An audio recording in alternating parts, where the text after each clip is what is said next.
Alors, bien-aimé, le pouvoir de lier et de délier. Alors, comme vous le savez, bien-aimé, Jésus-Christ, notre Seigneur et Sauveur, est venu sur terre également pour détruire justement les œuvres de l'ennemi. Et parce que Dieu est esprit et parce que son esprit est descendu sur Jésus-Christ tout de suite après s'être fait baptiser par Jean-Baptiste dans le Jourdain, alors Jésus-Christ lui-même a été amené dans le désert pour y être tenté par Satan. Et à 3 reprises, Jésus-Christ, qui animé du Saint-Esprit, avait rejeté absolument toutes les suggestions de l'ennemi. Ainsi, on était sorti vainqueur dans sa foi. Et c'est par cela même que Jésus-Christ a mené à bien sa mission jusqu'à la crucifixion et que c'est par cet esprit même que Dieu, notre Père et Créateur, l'a ressuscité. Alléluia.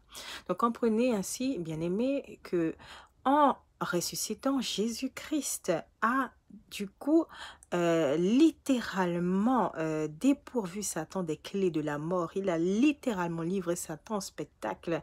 Satan qui a échoué dans sa mission qui était de faire que l'humanité soit perdue. Et c'est pourquoi, comme il est écrit dans le livre des Philippiens au chapitre 2, verset 9, que littéralement Dieu, notre Père et Créateur, a donné à Jésus-Christ le nom qui est au-dessus de tous les noms. C'est pourquoi, comme il est écrit également, que tout genou fléchira et que toute langue confessera que Jésus-Christ est Seigneur. Alléluia, à la gloire de Dieu, notre Père et Créateur.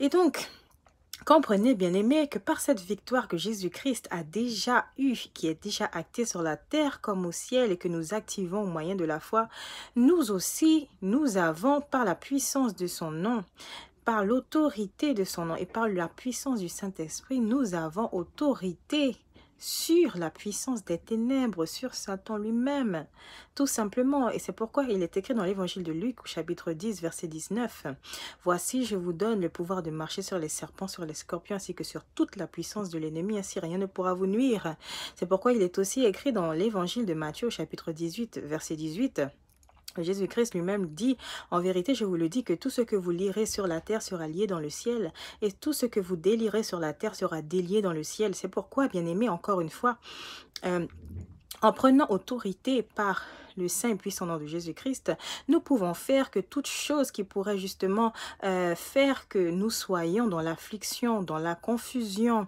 ou tout simplement que nous ne marchions pas selon la voie de Dieu, nous pouvons ainsi briser ces choses et littéralement nous défaire de toutes nos chaînes, que ce soit sur le plan mental, physique, onirique et spirituel. Alors onirique, cela a attrait aux rêves, aux images, aux visions, etc.